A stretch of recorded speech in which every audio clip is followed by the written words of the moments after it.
as the gentlelady on the other side of the aisle knows, I too live in Texas. Raised my son, daughter to respect firearms. We shoot them frequently on our property. We shoot semi-automatic weapons on my property. I teach my children how to use them safely.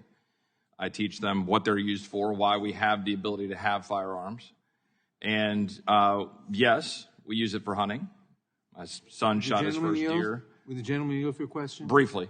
Yeah, very question. What do you use semi-automatic weapons for? I use semi-automatic weapons to kill hogs. I use semi-automatic weapons for sport and shooting on our property. But I also have semi-automatic weapons, and I'm getting to the point. Thank you. Because a semi-automatic weapon is a weapon that you can use for self-defense. It is a semi-automatic weapon that you can use to defend yourself against home invaders, but also, let's be clear, against tyranny. The gentlelady is talking about the Second Amendment in the context of hunting, as if my rights are reduced in the Constitution to a 410 or a single shot or lever action 22, as if that was what was expressly put forth as how we're supposed to be defending ourselves. Yield again? Let me go ahead and finish my time, sir, unless we want to add more time. Very, very quickly, question. I need more time. Will the gentleman give me another 30 seconds? Yes. I'll yield. You said that you could use a semi-automatic weapon to fight tyranny. Sure.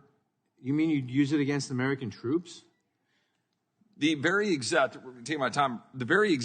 of the Second Amendment is designed purposefully to empower the people to be able to resist the force of tyranny used against them to step over their natural rights given to them by God. That is why the Second Amendment exists. That is very specifically why the Second Amendment exists. And let's be very clear about that.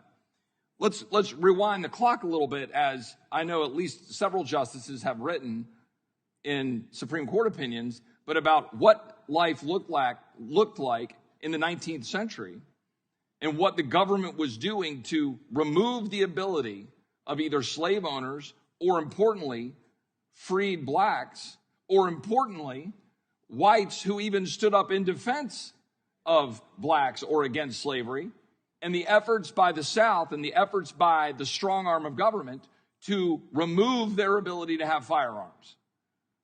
That is an absolute, undeniable, documented, historic fact in our country. As written by Robert Verbruggen in National Review, and I'm happy to submit this to the record without objection, he writes, "The heart of the problem is that in an effort to stave off rebellion and maintain the racial caste structure that had developed under slavery, state and local governments refused to respect freedmen's constitutional rights. Crucial to the South's efforts were gun control laws that applied to blacks and blacks alone. This does not show that," and it goes on further, I'm going to take too longer, where it goes into the South's campaign against black gun ownership, not surprisingly, began long before the Civil War. Two slave rebellions in the 1820s stoked whites' fears, and in response, many legislatures amended their laws prohibiting slaves from carrying firearms to apply the prohibition to free blacks as well. When the government, and he writes further, and I agree with this, when the government has the ability to forbid gun ownership, it has the ability to render groups it dislikes helpless to defend themselves, regardless of whether modern gun control accomplishes its purpose of reducing crime. And for the record, there is no evidence it does. And I agree with that as well. This is so inherent to the very conversation we're having. My colleagues on the other side of the aisle just blithely dismiss due process. A former judge even saying, arguments about due process. You have the opportunity to be heard after. You have the opportunity to be heard after your rights have been taken away. That's the key issue here. We are absolutely destroying the bedrock principle that your rights are given to you by God and that you can't just have to go to the government to ask permission to exercise those rights. And when would the gentleman yield for a question? Could I ask Mr. Roy a question? Would you yield for a second? I need to finish up my time. I already have a few seconds left over from the chairman. I'm happy to engage with you in colloquies later.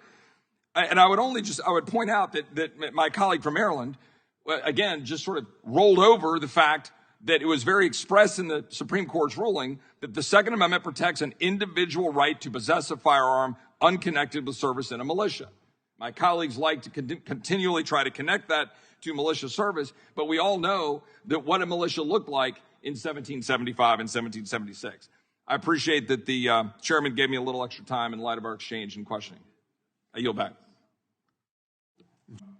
I would note that my colleagues on the other side of the aisle want to dismiss the concerns that we are putting forth about what's happened with respect to targeting school boards. I understand why they want to do that, because they certainly don't want to talk about school boards, because the American people are waking up to the blatant attack on the rights of parents going on currently in schools across the country. There are signs dotting Northern Virginia right now, right, because there are races going on. There's a sign I drove by this morning. It says, "Keep parents out of classrooms." Keep parents out of classrooms. That's the story. Mm-hmm. And that's the story that my colleagues on the other side of the aisle do not want to address. Because they know full well the American people are absolutely sick and tired of having politicians get in and start teaching their kids that America is evil and go into the classroom and go into the school boards and take over the schools and hide it from parents. But the one upside of this disastrous virus is that the veil has been lifted on a corrupt school system that has been undermining our American children for generations. And my colleagues on the other side of the aisle know it. The campaigns going on in Virginia and New Jersey, the campaigns know it, and they're running away from it, and they're seeing the disaster that has unfolded with the Attorney General of the United States targeting a father defending his little girl who was raped in a bathroom. That's the truth. That's the reality. And we're bringing it up here in the context of a bill, another bill by my colleagues on the other side of the aisle, targeting Americans, targeting our Second Amendment rights and our ability to defend ourselves against tyranny. And then my colleagues say, well, why do we need to talk about that here? Well, you tell me.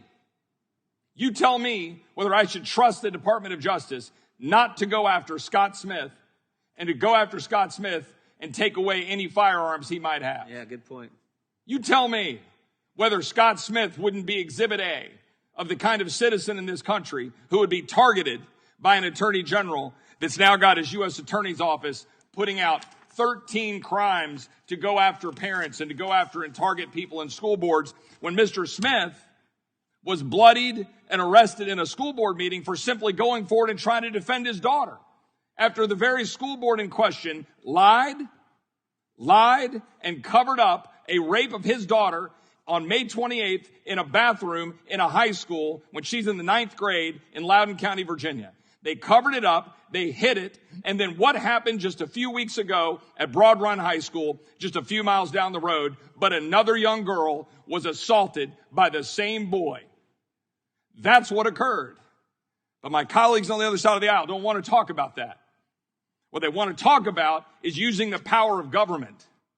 Using the power of government to walk into people's houses and take away their ability to defend themselves.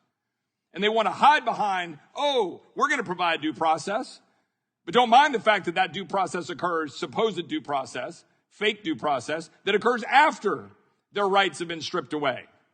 After the power of government has come into their homes and taken away their firearms. That's the actual truth.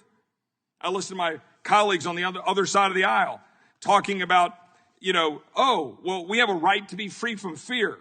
We have a right to be free from violence. No, there is a duty in the Constitution for us to secure the blessings of liberty. We have a duty in government to protect the citizenry. One way to do that, by the way, is not to defund the police. One way to do that is to actually stand behind law enforcement so that we can have secure communities, as our constituents expect us to do.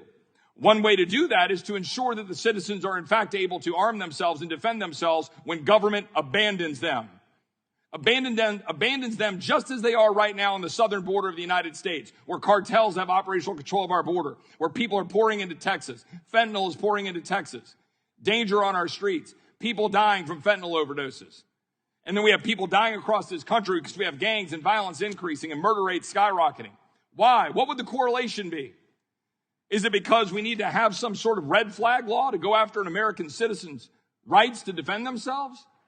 Or could it be that we've abandoned any concept of what justice should actually look like in this country, where we can actually have security in our streets rather than pulling cops off the streets as they did in Austin, Texas, and we watched the murder rate skyrocket.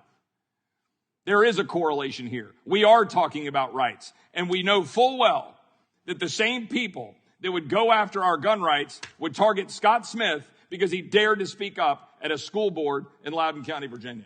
I yield back. Gentlemen.